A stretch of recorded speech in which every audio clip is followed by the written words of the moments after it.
Hi friends, trading facts YouTube ఛానల్కి స్వాగతం. ఇప్పటివరకు మన ఛానల్ సబ్స్క్రైబ్ చేసుకోకపోతే దయచేసి సబ్స్క్రైబ్ చేసుకోండి. మన బంగారం అనేటువంటిది అంటే మనం ఈ అన్ని కాన్సెప్ట్స్కి విరుద్ధంగా ఏమన్నా చెప్తున్నామేమోనని మీరు అనుకోవచ్చు. అంటే కొద్దిగా కొన్ని ఎనాలిసిస్గా కూడా వీడియోస్ చేస్తే కొంచెం బాగుంటుంది, మన ఈ ఛానల్ కూడా బాగా వెళ్తుంది అనేటువంటి ఉద్దేశంతోనే చెప్తున్నాను. గోల్డ్ అనేటువంటిది విపరీతంగా పెరుగుతూ ఉంది. చాలామంది యూట్యూబర్స్ ఏం చేస్తున్నారంటే ఒక 3,000 పాయింట్స్ రీచ్ అయినప్పుడే మీరు ఇక ఇన్వెస్ట్మెంట్ అనేటువంటి చేయవద్దు, అక్కడి నుంచి ప్రాఫిట్ బుక్ చేసుకోండి అని చెప్పేసి చెప్తున్నారు. కానీ కొంతమంది ఇన్వెస్ట్ చేయొద్దు అని చెప్తున్నారు. సరే, ఈ విధంగా చెప్పడం వలన మంచి జరిగి ఉండొచ్చు, కొంతమంది ప్రాఫిట్స్ లాస్ అయ్యి ఉండవచ్చు. అయితే నేను చెప్పేది ఏంటంటే ఇటువంటి సందర్భంలో బంగారంలో ఇప్పుడు లక్ను బేస్ చేసుకుని ఇప్పుడు ట్రేడ్ అనేటువంటిది కానీ ఇన్వెస్ట్మెంట్ అనేటువంటిది చేయకూడదు. బంగారం విపరీతంగా పోతుంది కాబట్టి పెట్టేద్దామని అని అనుకోవచ్చు. నిన్న 4,500 ఉన్నది, $4,500 ఉన్నది,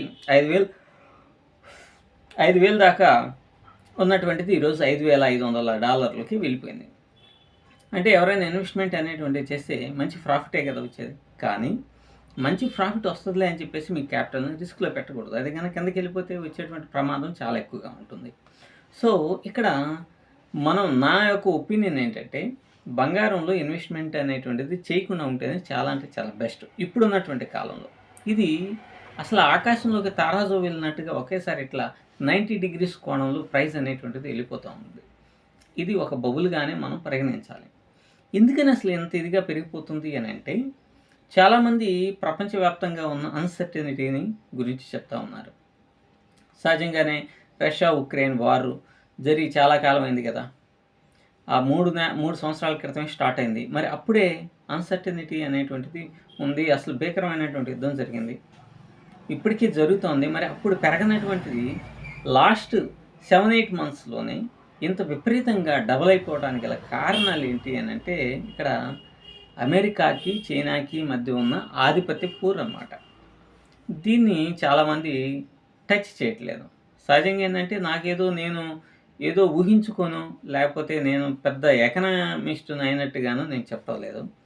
ఇది నాకు కొంతమంది చెప్పడం వల్ల కానీ, యుఎస్లో ఉన్నారు, ఇండియాలో ఉన్నటువంటి వాళ్ళు, ఇట్లాంటి వాళ్ళు కొద్దిగా చెప్పడం వల్ల కానీ, అలాగే సహజంగానే times of India, economics times, ఇంకోటి మనీ కంట్రోల్, ఇట్లాంటివన్నీ చదవటం ద్వారా నాకు తెలిసినటువంటి విషయాలని నేను మీతో పంచుకుంటున్నాను.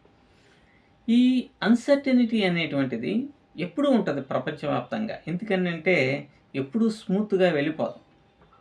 ఈ ఎకనామిక్ క్రైసిస్ని క్యాష్ చేసుకోవడానికి కొన్ని దేశాలు ప్రయత్నం చేస్తూ ఉంటాయి.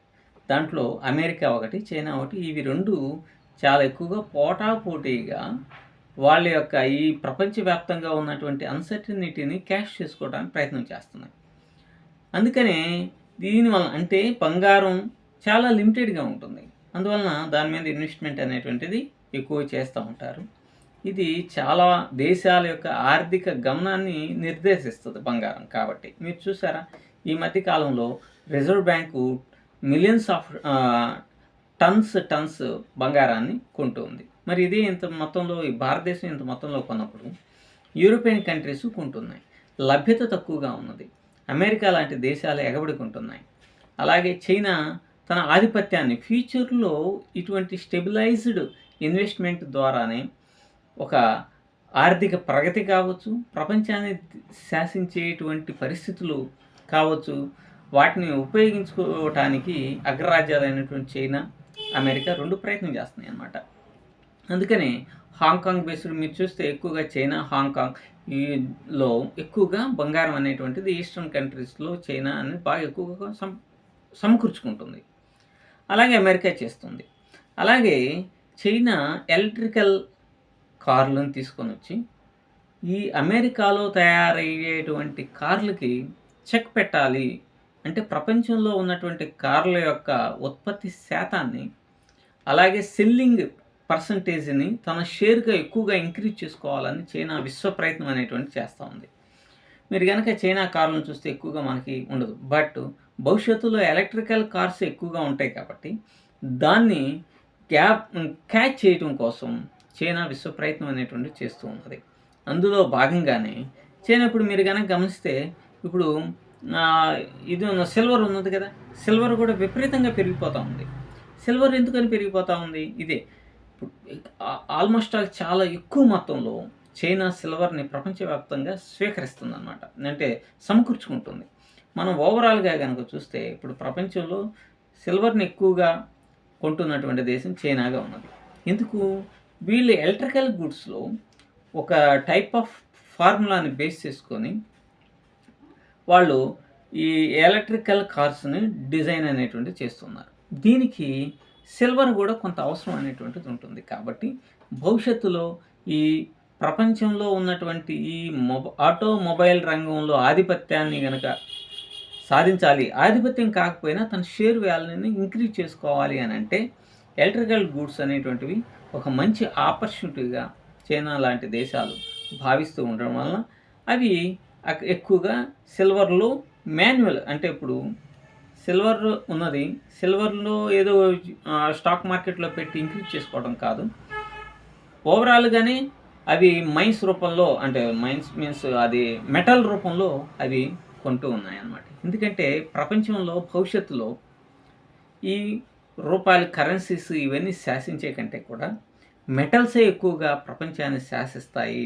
ఏ దేశాల వద్ద అయితే మెటల్స్ చాలా ఎక్కువగా ఉంటాయో అవి ప్రపంచంలో ఉన్నటువంటి ఆర్థిక పరిస్థితుల్ని శాసించగలవు అనేటువంటిది ఒక కాన్సెప్ట్తో ఇవి ముందుకు వెళ్తూ ఉన్నాయి. అందుకని ఇప్పుడు ఈ గోల్డ్ కావచ్చు, అలాగే సిల్వర్ కావచ్చు ఇంకా పెరిగిపోతున్నాయి. భవిష్యత్తులో కాపర్ కూడా పెరిగిపోతూ ఉంటుంది. నేను ఇది చెప్పినంతా కూడా నాకు తెలిసినటువంటి కొద్ది సమాచారం మాత్రమే. నేను చెప్పింది రైట్ కావచ్చు, రాంగ్ కావచ్చు. ఇది జనరల్గా మీరు ఆలోచించి మీరు ఒక డిసిషన్, నేను చెప్పింది రైటా రాంగ్ అనేది మీరు ఒక డిసిషన్ తీసుకోండి. అంతేగాని నేను చెప్పిందే యాక్చువల్గా కరెక్టు అని. మీరు ఇంకోటి ఏంటంటే డిస్క్లైమర్, నేను చెప్పిన మాటలను బట్టి మీరు దేంట్లో కూడా ఇన్వెస్ట్మెంట్ అనేటువంటిది చేయవద్దు. ఎందుకనంటే ఆల్మోస్ట్ ఆల్ బంగారం సిల్వర్ విపరీతంగా పెరిగిపోయి ఇష్టం పెరిగిపోయి ఉన్నది కాబట్టి ఇటువంటి పరిస్థితులు ఉన్నాయి. అలాగే మనం అనుకోవచ్చు బంగారం అనేటువంటిది పెరగాలి అని అంటే బిజినెస్ అనేది జరగాలి, సామాన్యులు కూడా కొనాలి అని అనుకుంటాం. కానీ సామాన్యులు ఇప్పుడు కొనేటువంటి పరిస్థితుల్లో లేదు. ఒక సామాన్యుడు ఎంత కొంటాడు? మహా అయితే 10 గ్రాములు కొంటాడు. కానీ ఈ బ్యాంకులే, రిజర్వ్ బ్యాంకులు, ఫెడరల్ బ్యాంక్స్ ఇట్లాంటివన్నీ కూడా టన్నుల కొద్ది బంగారాన్ని కొంటూ ఉంటే ఇక అక్కడ దాని యొక్క వాల్యూ అనేటువంటిది పెరక్కి ఏం చేస్తుంది? సామాన్యుల చేతిలో ఉన్నంత వరకు ఈ వ్యవస్థలు అన్నీ కూడా ఒక మాదిరిగా నడుస్తూ ఉంటాయి. ఎప్పుడైతే ఇటువంటి వ్యవస్థలు, ఫెడరల్ రిజర్వ్ బ్యాంక్స్ లాంటి డబ్బు విపరీతంగా ఉన్నటువంటివి అవి స్టెప్ తీసుకున్నాయంటే ఇంకా లెక్కలేనంతగా వాటి యొక్క రేట్లు పెరిగిపోయే ప్రమాదం ఉంటుంది. అందులోనూ రిచెస్ట్ పీపుల్ వీళ్ళంతా కూడా బంగారం బెస్ట్ ఇన్వెస్ట్మెంట్గా భావించి వాటిని వాటిలో పెట్టుబడులు పెడుతున్నారు. కాబట్టి ఇంత ఇదిగా ఒక రకమైనటువంటి స్పైక్ అనేటువంటిది గోల్డ్లో వచ్చేసింది. ఎంత ఇది ఉన్నా ఇప్పుడంతా తగ్గే పరిస్థితి లేదు. కానీ ఇన్ ఫ్యూచర్లో మాత్రం కరెక్షన్ జరిగేటువంటి అవకాశం చాలా అంటే చాలా ఎక్కువగా ఉండొచ్చు. ఇదంతా కేవలం నా అభిప్రాయం మాత్రమే, నాది తప్పు కావచ్చు. Thank you.